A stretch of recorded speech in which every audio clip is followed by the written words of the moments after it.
You know, having the right tools to do the job for stonework is very important. But what's even more important is how the artist decides what figures are going to come out of that piece of stone. We've got 3 examples for you here, so let's go look at them. Okay, so here we have an example of buying a stone, not really knowing what to do with it, but then looking at it carefully and waiting to find parts in the stone that would talk to me and tell me what the shape should be. When I found this curve, right over here, this was the best line I could find. I improved it, worked on it, and when I stood back and looked at it, this line suggested where else I would go. So for example, one line leads to another line. And finally, you start to look back and see what kind of images you can find. When you rotate this stone in different lighting conditions, you see different shapes of animals. And each one is suggested by the silhouette as we go around. This will also change when the lighting changes. So for example, in just the right lighting, you might even find a human face someplace around here. There we go.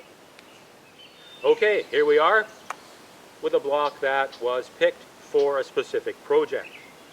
As you can see, there's a face in here. My thoughts were that this face would be trapped behind a pane of glass.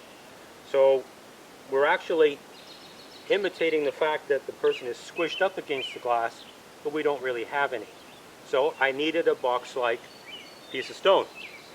Luckily, I had an old piece of black granite from landscaping around to do the job. So as you can see, we worked on one surface with a specific idea in mind, a drawing of a face looking up. You know, we have certain things in the stone that suggest the crack, for example, is that little crack of hope that shows up in the boxes surrounding the person. And to make it a little bit more interesting in this project from, say, almost 2-dimensional to 3-dimensional, if we look at the back, we are now looking technically inside the head of the person trapped on the other side.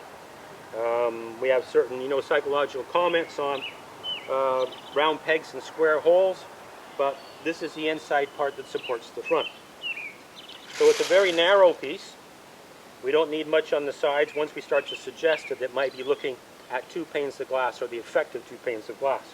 But the whole point of this particular exercise is that the piece was envisioned because there was a piece available. So the stone was actually picked to fit the project. Okay, here we are with a piece of stone that basically had no shape. We had a long oval piece of stone, like this, very narrow, just like this. It was green. I knew it was going to be a fish, but I couldn't figure out how to get a tail piece into it without making it too small. So it sat around for a few years. And then one day, I just looked at it and said, it doesn't have to have a regular tail. This is a piece of art. I can suggest a tail with essentially this angelfish idea. So now we have a fish. So this is something where there's a piece of stone, great color, good price, nice size, but there's no idea. That idea has to come much later. And as you can see, it finally did.